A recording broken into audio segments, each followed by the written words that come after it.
And that mentor I told you about, the NFL guy with 30,000 units, was 19. And I asked him a similar question.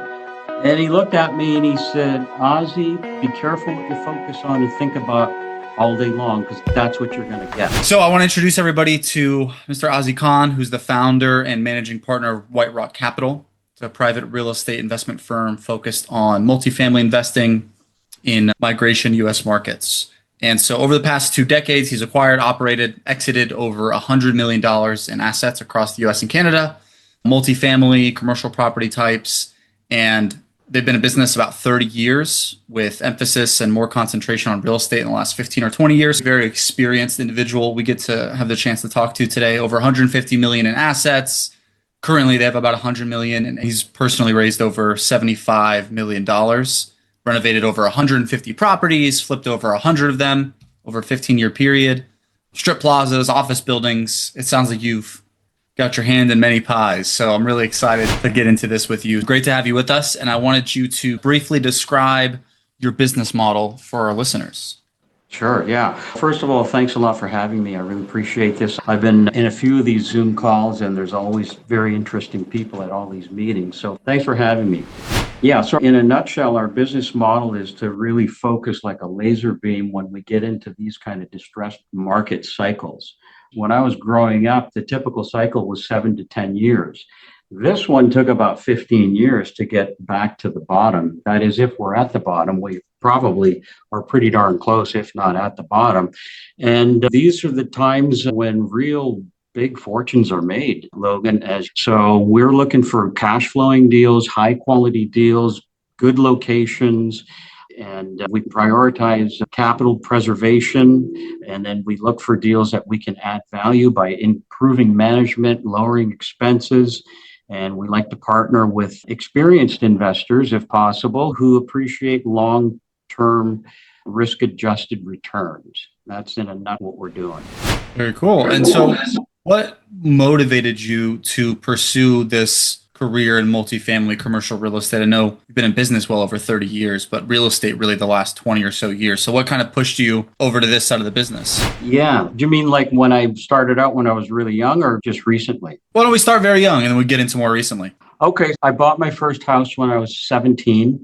Partnered up with my brothers, and we fixed it up ourselves, threw some paint on it, fixed it up, and then rented it out. It was a duplex, and sold it a few years later for, I must have been about $80,000 profit. And back then that was a lot of money. So we figured, hey, this is probably a good place to continue investing in. And I worked for my dad at that time, who had 3 high-end furniture stores, antiques and home furnishings. And I worked on the weekends and on holidays, and I saved up money to invest in real estate. And my dad would funnel all the profits into rental properties, and he would always encourage us to do the same. We would save up money, put them in rental properties. And I made mistakes in the beginning. I didn't know how to do proper due diligence and made a couple of mistakes on a couple of properties. But if you're able to hang in there through the rough times, you can usually get bailed out over time if you're able to hang on to it. So my dad was a good motivation. And then books.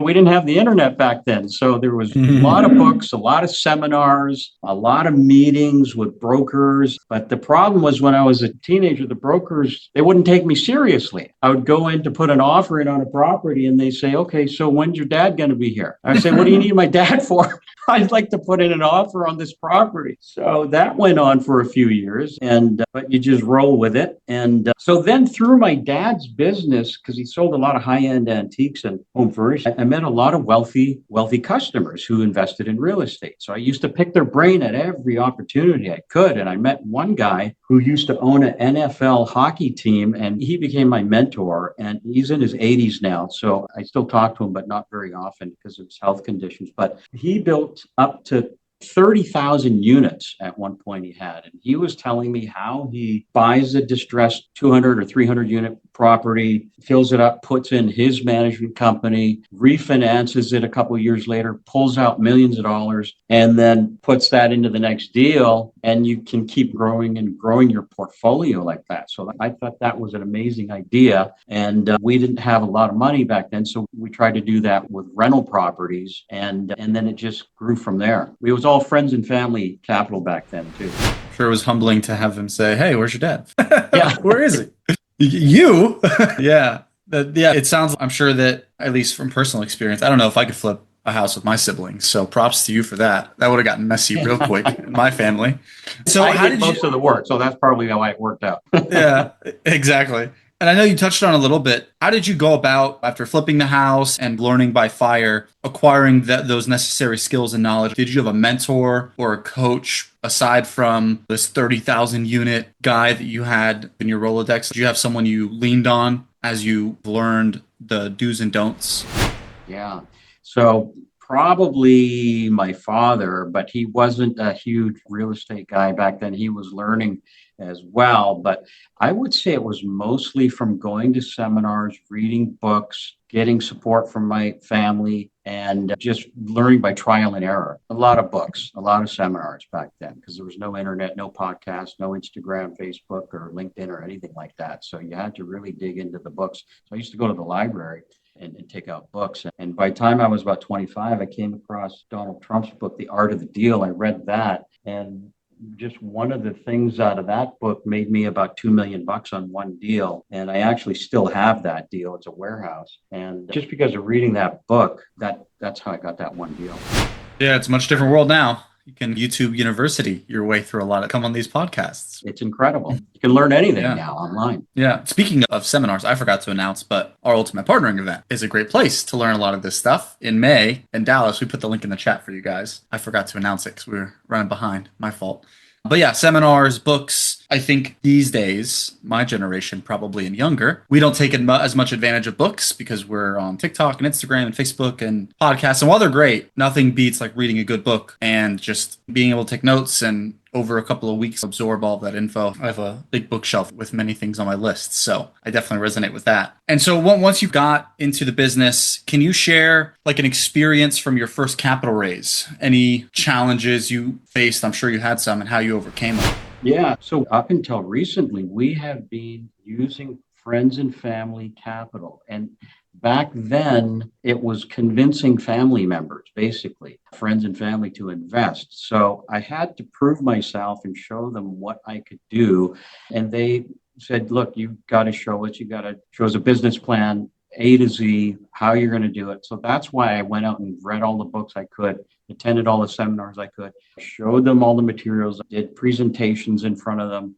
And then they invested a little bit with me. Then we went through that deal cycle, showed them how I was able to fix up the property at a low cost, manage it at a low cost, turn it over, sell it for a good profit for everybody. And then that led to a couple more deals and a couple more deals. So I think it was not a sophisticated capital raising situation that I grew up with. It was very focused on friends and family, gaining their trust, gaining their confidence, getting them into a comfort level where they were willing to invest more and more capital and put more and more trust in me. And if you do that, as most everybody here knows, if you do that, you can have investors for life and they'll keep investing with you. If you put your investors' capital ahead of yours and treat it like it's your money and make sure they get their capital back first. That is of paramount importance to me. That's been my priority. And that's how I've been able to gain the trust and confidence of all of the investors that I brought into all the deals up till today. We just recently started exploring new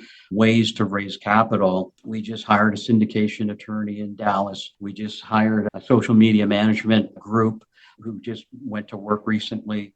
We're calling equity partners capital raisers because we really want to get seriously involved in this next round, which I think is a short window of 12 to 24 months to acquire as many deals as you can. Eventually, you're going to run out of your own money and family and friends' money. So that's why we want to raise as much money as possible now, because I think the opportunities, Logan, in my opinion, there's going to be generational wealth created over the next 12 to 24 months with the right purchases.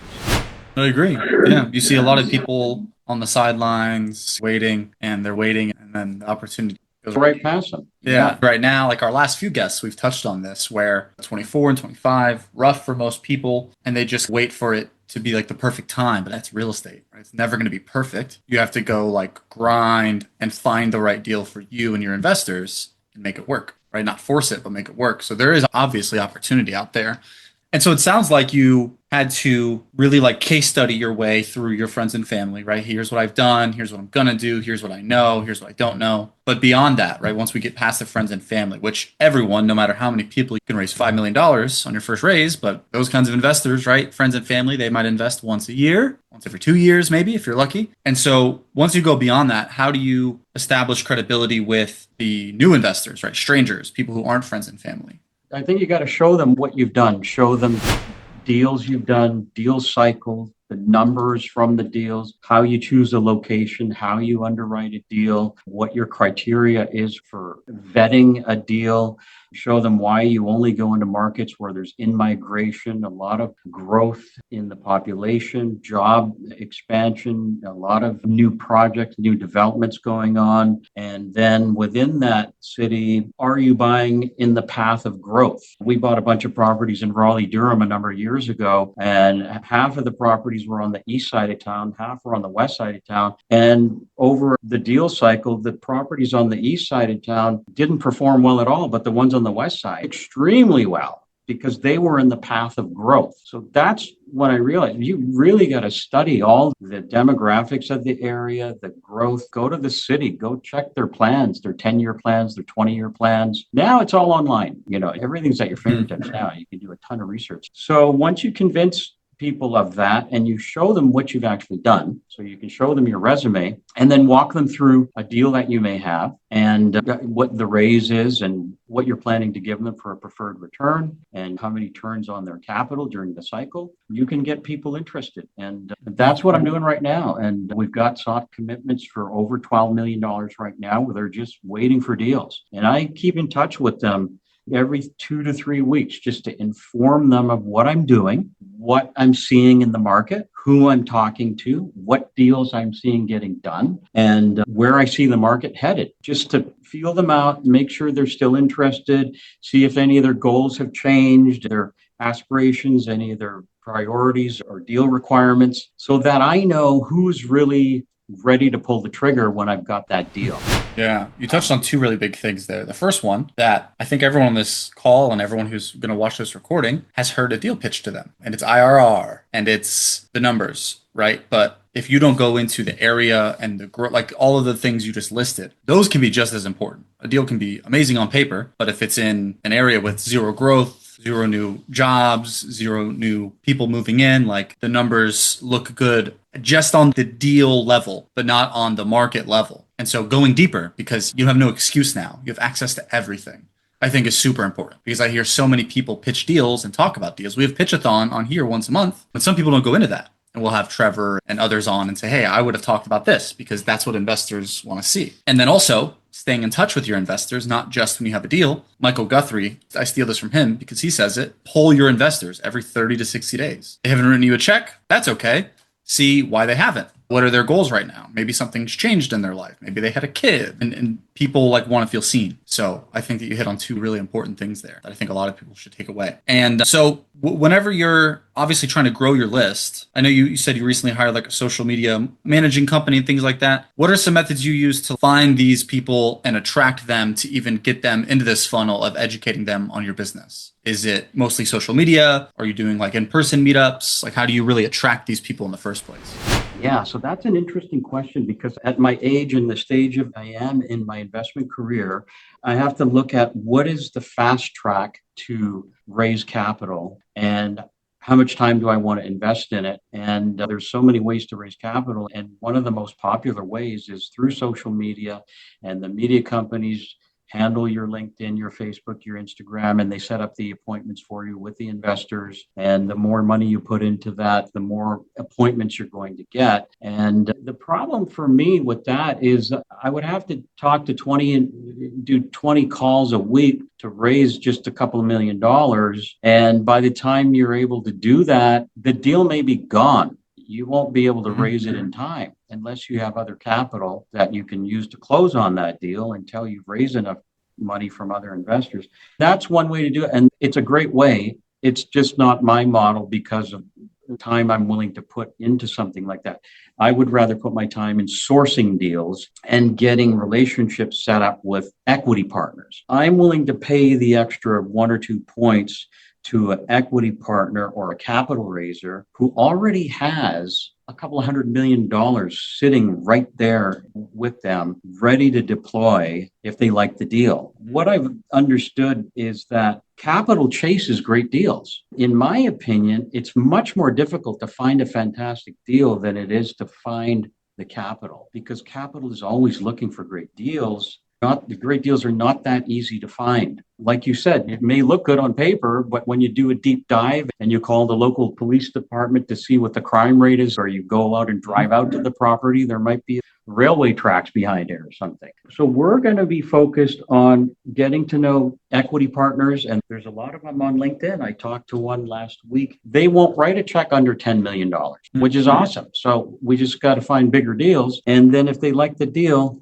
you can negotiate with them. I'm finding the average return that these equity partners want is about an 8 pref. They want 2 turns on the capital, generally a 5-year cycle. And then the broker, you got to pay the broker. But Logan, that can be done in a very short period of time, relatively. If you start early, let them vet you, check your background. So you get all this done in advance, you can close on a deal fairly quickly. But if you have to do it through social media marketing and do investor calls 10 times a week and raise 50,000 or 100,000 per investor, and you may close 1 out of 5 calls or 2 out of 5 calls, that could take a year to raise just a couple of $1 million. So I'm getting older and I don't have that kind of time. So I'm willing to pay the extra money to go with the easier, the faster route, which is the equity part.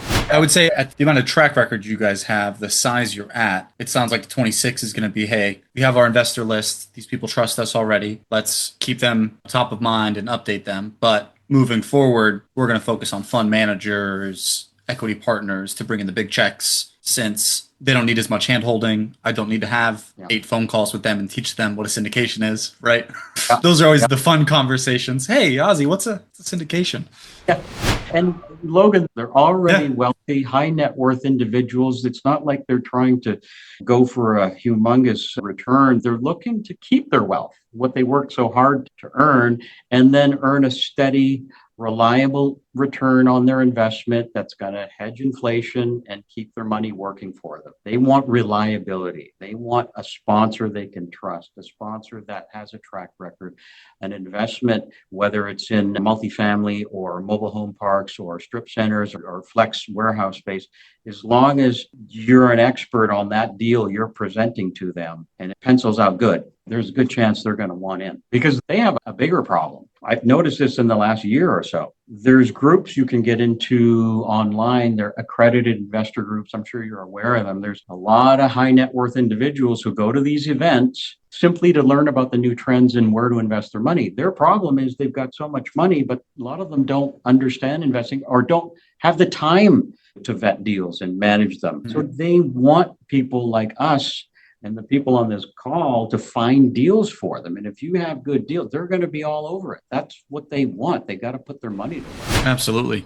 Yeah. I mean, it's obviously we do a lot of fund of funds. That's our primary business model. And so us vetting a fund of funds sponsor, we're very much ahead of the curve compared to an LP when they first meet you, right? We're still going to vet you and go through your portfolio and everything, but we have way less questions. We know what we're looking for. Whereas the $50,000, $100,000 check writer, even if they've invested a few times, they might need more time. And like you said, that can take the time that you don't have right now, right? It sounds like you guys are, okay, we need to raise 10, 20, $30 million. The $50,000 check writers that we already have in our bucket, we'll call on them, but we're not going to spend a ton of time and energy finding new ones necessarily. If they come, but I'm not going to spend, like you said, the conversion. Because Michael, he put a question in the chat like, hey, I agree with the equity partners, but how many of those LP investors that you spent 5, 6, 7 phone calls to get before you got to these big check writers? And I'm curious, what are your methods for finding and attracting them, but also when you're promoting a deal? So compare and contrast what your process is like to promote a deal to LPs versus equity partners? Is the strategy any different? Do you change the language, or is it pretty much the same? Hey, we have a deal, we're on a raise, we need to get it in front of people. What's your process like? Yeah, so I'm old school. I just get in front of them. I would do a live webinar, pre-recorded webinars, have the social media, get it out there, set up the appointments, do presentations, maybe do investor dinners, investor lunches.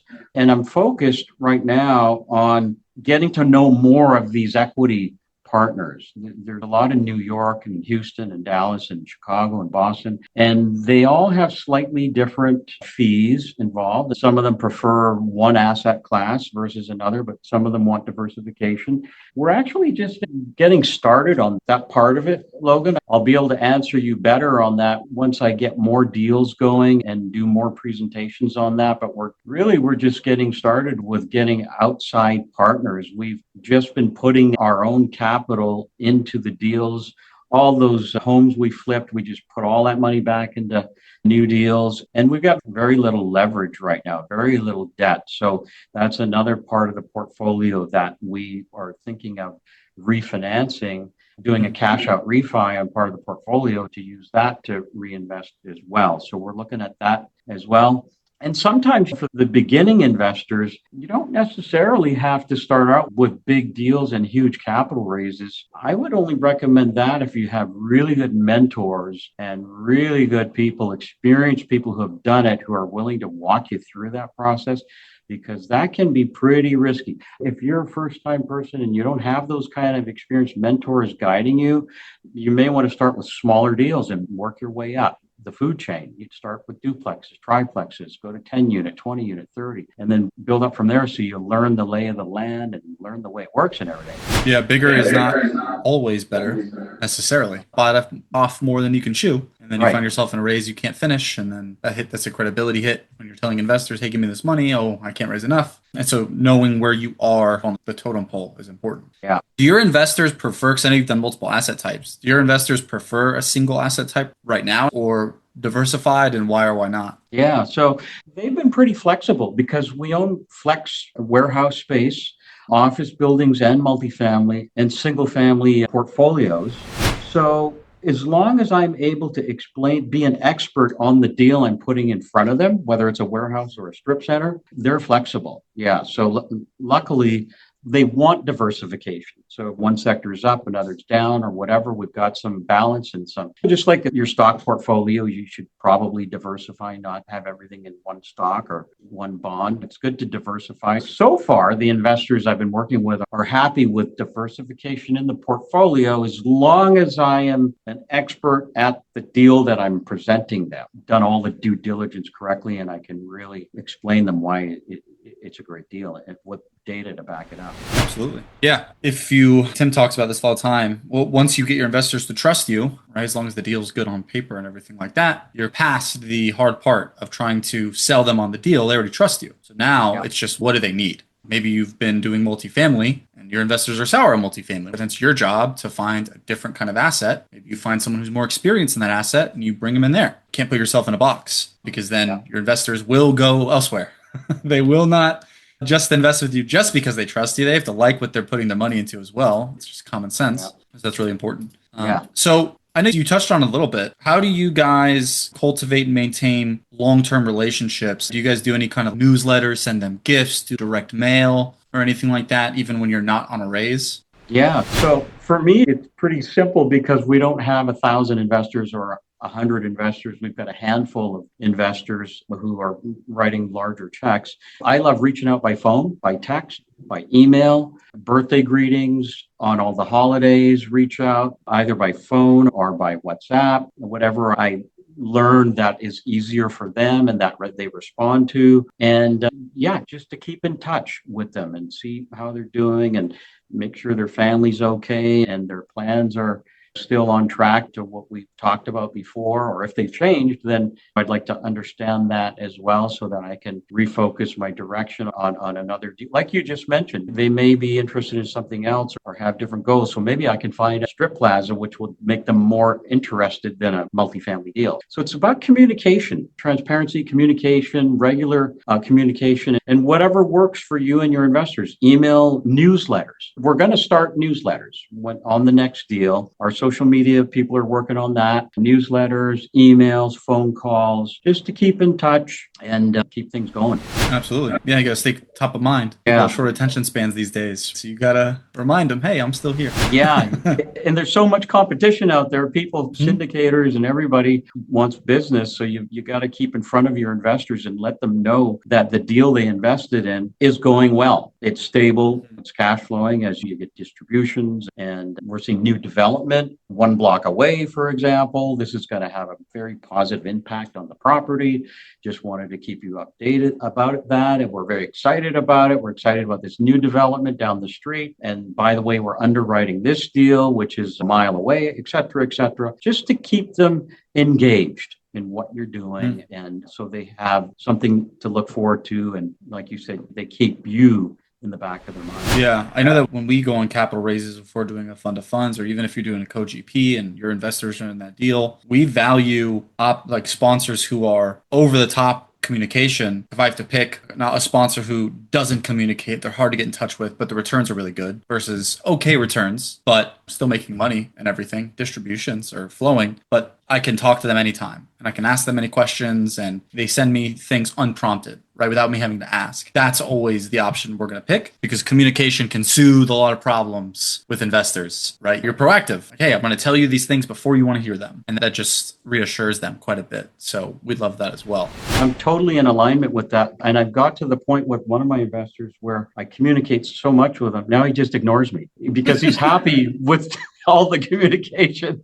He used to call me back, but now he just ignores me and says, okay, yeah, I got your message. Cool. Or give me a thumbs up or whatever. And that saves a lot of time too. You don't have to spend an hour on the phone. So being ahead of that curve with the communication is always very helpful. When they know it's coming, they can rely on your information. So they're not stressed about, oh, I haven't gotten an email, I haven't gotten a text or anything. They know it's coming. So they're a lot more, they can sleep well at night. And it does solve a lot of these phone calls. I know a lot of people on this call and watching have probably been on an investor call or two where they probably didn't communicate as good as they could have. They probably did the bare minimum, right? But you got to go above and beyond with some people. Some people just need more handholding. And that's our job, right? Because if you keep them happy, they go tell their buddy and their uncle and their cousin. We all know referrals are one of the strongest ways to build your list. And it's a lot easier when I can go tell my cousin, hey, I gave this guy money and he's doing right by me. You can give him money too, right? You don't even have to talk to that person in some cases. They'll just write you a check because they trust the person that trusts you. So it can snowball quite effectively if you're transparent in your communication. So I love to hear that. And because you have a smaller list, right, comparatively to how much capital you guys are raising, I'm assuming your process whenever a deal arises, you guys aren't really needing to hustle because you don't have to reach out to that many people. Is that right? You guys just go through your list, say, hey, we have a PPM ready to go. Let's go. Is it just business as usual, not too much scrambling, I'm assuming?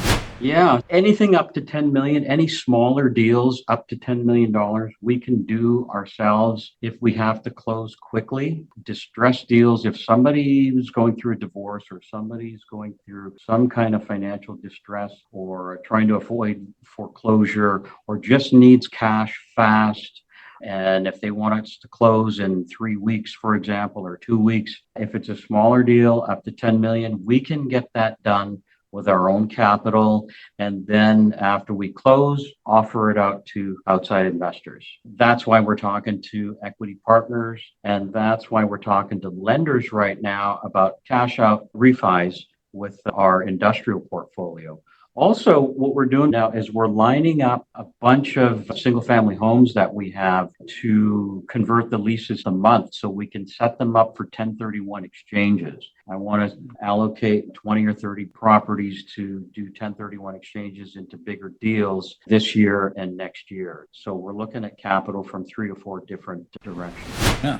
Sounds like you guys have some big plans. I'm really excited to see them play out for sure. Obviously, we all love to make money and have fun, but real estate is not always black and white. Sometimes it's a little gray. So, have you guys ever had a situation where I know that a lot of your deals you're using your own money, so it might hit even a little harder, but whether it's a capital call or deal that you lost your own personal money on, if it has happened, how did you guys navigate that? So we haven't had to do any capital calls because we haven't done any syndications yet. They've been friends and family money. We are setting up a fund as we speak right now, which will be a 506c fund so we can advertise to the public. Out of the 200 deals we've done in the last 30 years, I'm proud to say I've only lost money on 2 or 3, and 2 of them were when I was a teenager, which I mentioned earlier. I think those count.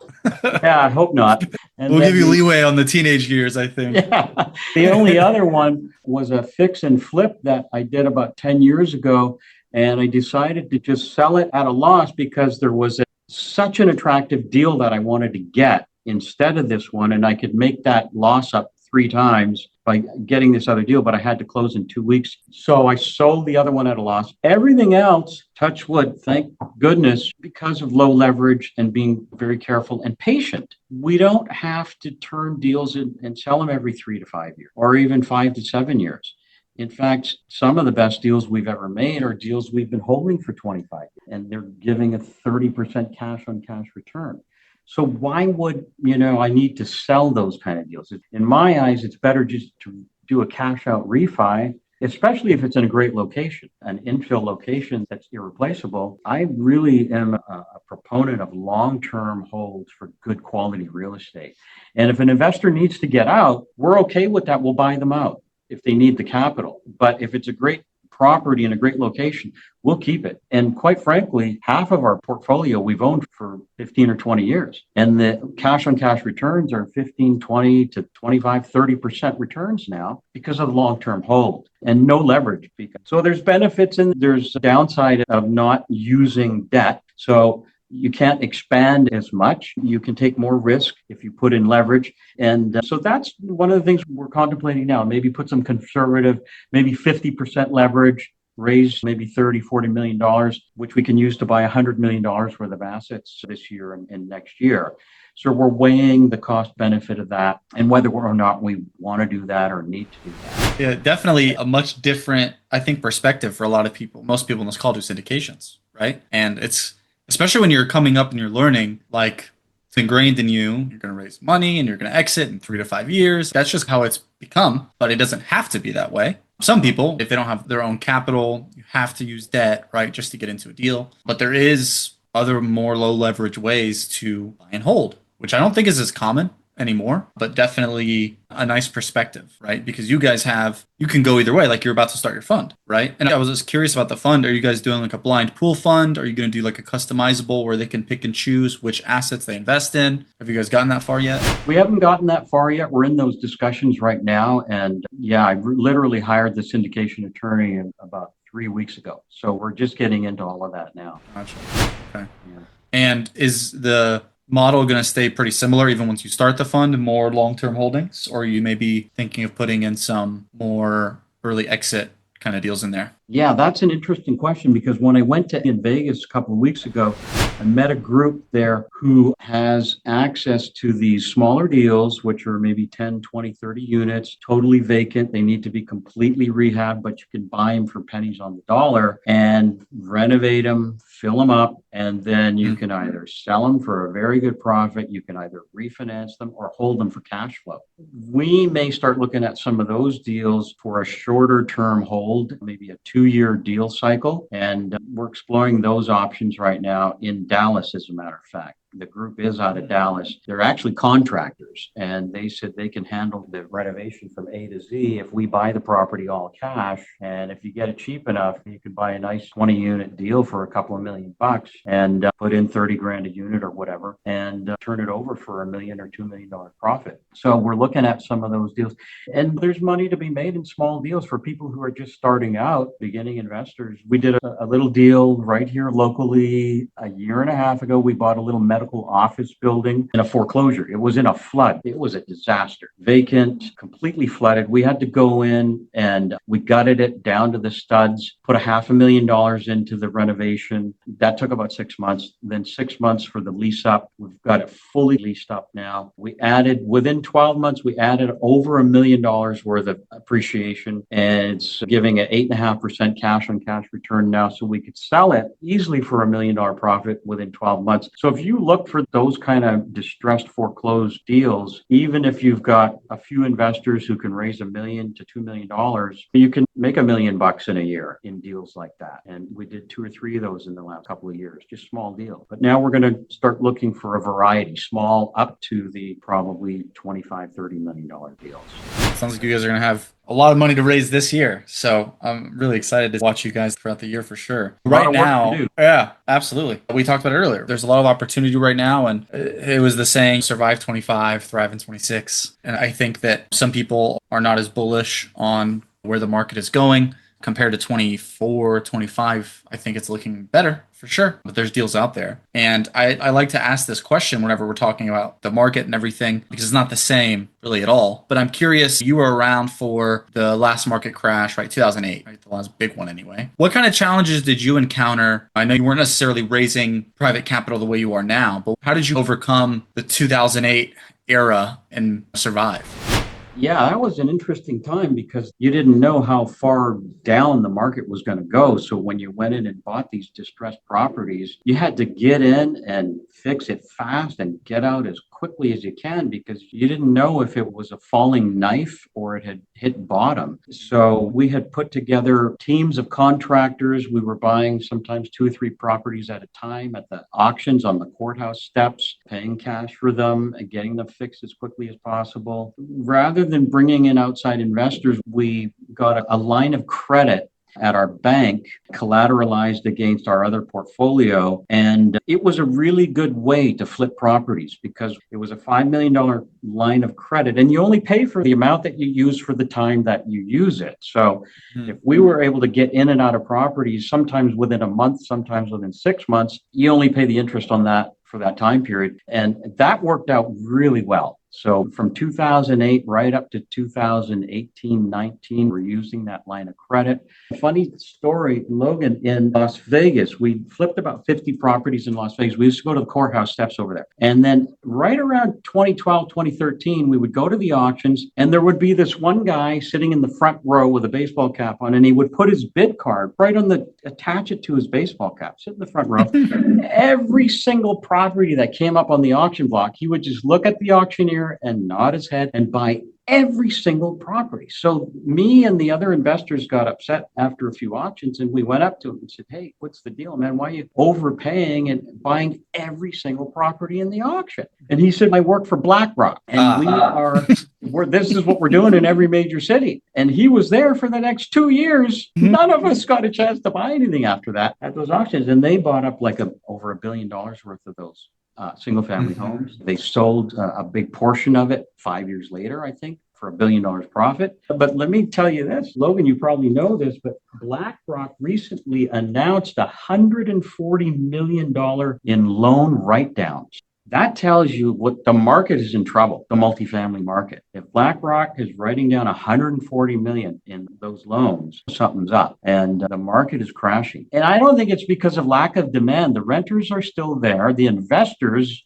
we all know there's a ton of money sitting on the sidelines. I think it's the oversupply. And there was a convergence of foreclosure filings through 24 and 25. Delinquency rates went up. There's currently about $2.2 trillion in outstanding debt, U.S. multifamily debt. $770 billion of that is coming up for maturity from 2025 to 2027. So now that rents have dropped 30%, interest rates are still high, and occupancies are down, and this refinancing wall is hitting us, that's why BlackRock is writing down $150 million. But on the other side of it, they've also committed $150 billion to take advantage of this crash. So they're going to load up again on multifamily. So that's telling us all we got to get our ducks in line. We got to get our dry powder ready and buy as much as you can, because who knows, this opportunity may not come for another 15 years. Who knows? Nobody has a crystal ball. But if you have the wherewithal, like Vera just put in the chat, let's go. We got to go full speed ahead. But buy quality deals. This is important to make sure your investors are happy and secure. Don't buy deals just for the sake of buying them. Vet them super careful. Preserve the capital. Go for lower leverage. Get great locations and make sure they can withstand the cycles, because that's one of the fears in this market. We don't know how the rents are going to go. We don't know how low and bad this market is going to continue to get. It's going to get worse before it gets better. That's my opinion. The brokers are going to paint a different, more hopeful picture, which it's their job to do. I would do that too if I was a broker, but the reality of it is I think it's going to get worse before it gets better. But like you mentioned earlier in the interview, you can't sit around and have the paralysis of analysis and wait till you think it. Nobody buys at the exact bottom or sells at the exact top. We got to get going now. Yeah, I was gonna say, how I wonder where the guy with the baseball cap is now. I think we know where he is. Yeah. BlackRock is if you're gonna put your feelers out there to see what is happening, they're typically a pretty good key to watch. What are they doing, right? They might be wrong. It's not that they typically play both sides of the fence like they are, but being able to watch these companies like BlackRock, and even when you're talking about real estate, stocks, whatever you're looking at, Palantir, these big companies, what are they doing with their capital? What are they gearing up to do? You can get a pretty good prediction out of that, right? Not just looking at what's happening in your own little market, but what's happening across the board can give you a really good picture. And yeah, some people do that. Some people will get into a deal just to get into one because the market's been bad. It might be worse for you to get into a deal that might be just below average than wait another 3 months and find the actual best deal for you and your investors, which is tough to swallow, especially when this is your full-time job. And that's when me and Tim will say, hey, come over to the dark side and come just raise capital for these bigger deals. Don't take them down yourself. Come do fund to funds. But not everyone has that option. So really good stuff. Because my next question was going to be kind of what's your predictions for the market, but you hit it right there on the head. And so I'm curious for your business and what you guys do. You have any favorite tools or resources, syndication software, marketing tools, anything that you rely on for your business that you recommend everyone else should use? Yeah, I can recommend Go High Level because that's what we use. It's fantastic.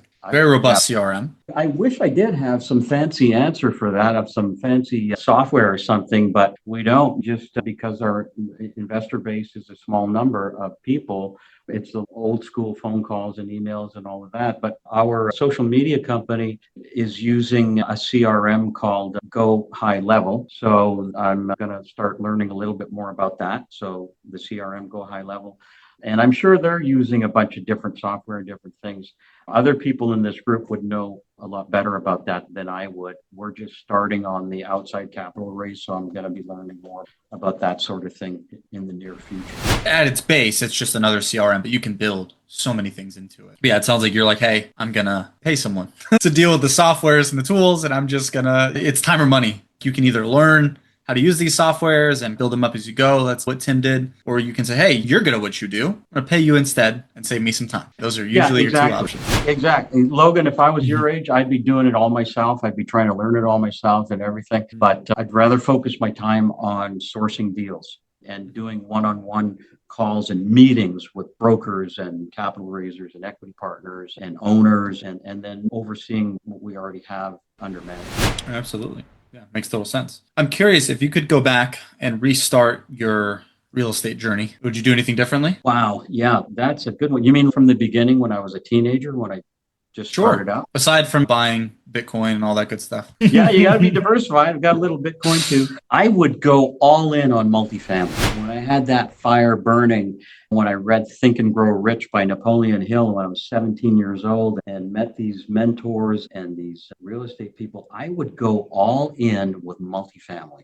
I would learn as much as I can about multifamily, read the books, get on the podcasts, study the market that you want to invest in, and focus like a laser beam. And why that is relevant for today's market is because of the cycle we're in. You can ride this next wave like people rode that wave from 2010 to 2019 to 2020, that billionaires were created. This is going to be another opportunity for younger people who are starting out to get focused on multifamily, raise the capital, look for the deals, become an expert with multifamily investing. That's what I would do if I could start over again. Pretty good answer. I think a lot of people, when I ask that, that's a lot of anyone who started in like the early 2000s, like this is before syndications were really like a thing, especially the 2010 to 2020 period. Like we make the joke all the time. There are so many people who weren't that good of operators and they still made a lot of money because it was almost too easy, right, to scale a multifamily business. And the ones who weren't very good really around anymore after the 21, 22 rate hikes and everything. But that 10-year period, they were killing it. A very common answer, but you phrased it very well. And so I'm curious, you have a lot of experience.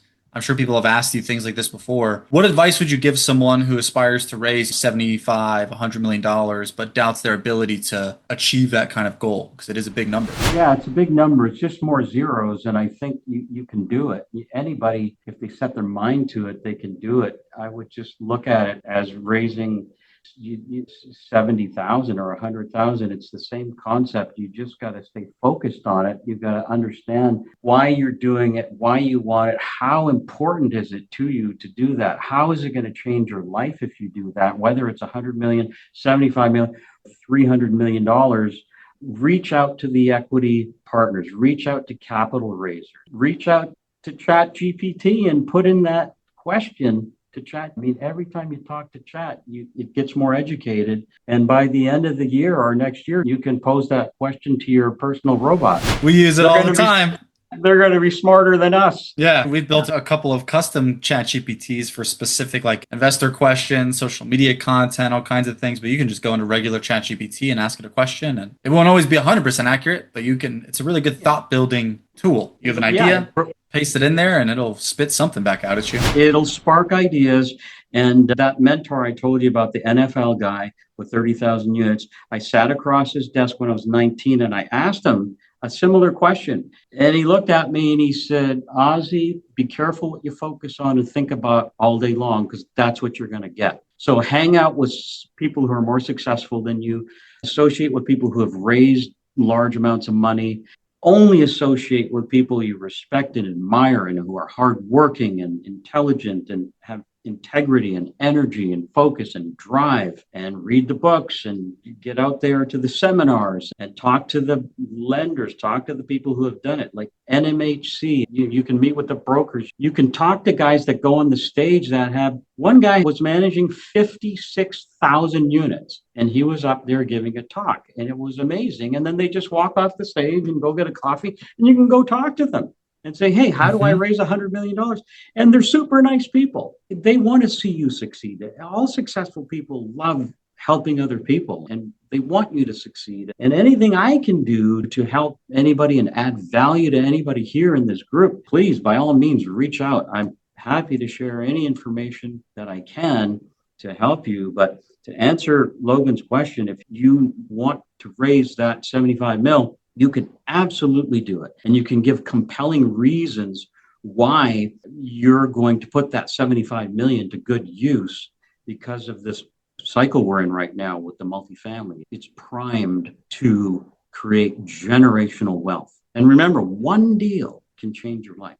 One deal can change your life. You can make 10 or 20 million on one deal. Fantastic answer. I love to hear it. And you're right. All the events we host and all the great speakers we have, they're always open. You just got to chase them down a little bit. People who are successful typically had their own mentor and typically did the exact same thing. And they went and asked someone else who's more successful. And it's like a cycle, right? So don't be intimidated. I think a lot of people get intimidated, right? They go up and talk to someone. Oh, yeah, I have imposter syndrome. He doesn't want to talk to me. But in reality, they were where everyone started where you're at. It's just how life goes. You got to start somewhere. And people love to see other people be successful in 10 years. Hey, I remember talking to that guy at a conference and now he's raised $100 million, right? Yeah. So really good response. But you've been super generous with your time today, Ozzy, and sharing your knowledge and all the different techniques and things that you guys do. And so I'm curious, how can the audience support or give back to you?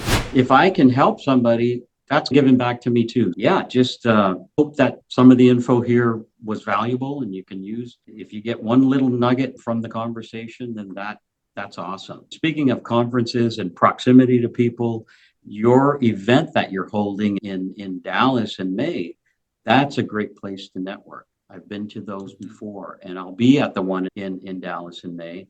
And again, you're going to have panel members that own thousands of units there, and they're happy to talk to everybody. Yeah, that's going to be a great place to network. And I want to thank you, Logan, and Tim Mai. One last little thing I want to mention also. I was on a Zoom 2 years ago with Tim, where Tim was hosting it, and people were asking him how to raise capital. So he said, "Does everybody have one of these?" And everybody has an iPhone.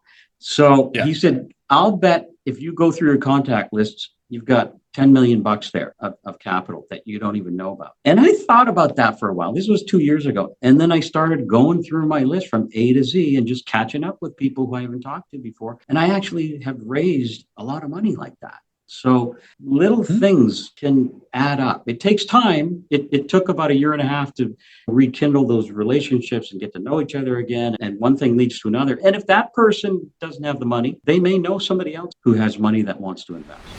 Yeah, anyone here or listening who is in our intensive program or in the Alliance, they're very familiar with this topic because it is one of the first things we tell people to do. It sounds very simple, right? For some people, they're like, "Oh, I know all the people on my phone." I'm like, "When's the last time you talked to them?" I've hundreds and thousands of people in my contacts, but have you talked? Maybe you haven't talked to them in 2 years. Maybe they won the lottery. You don't know.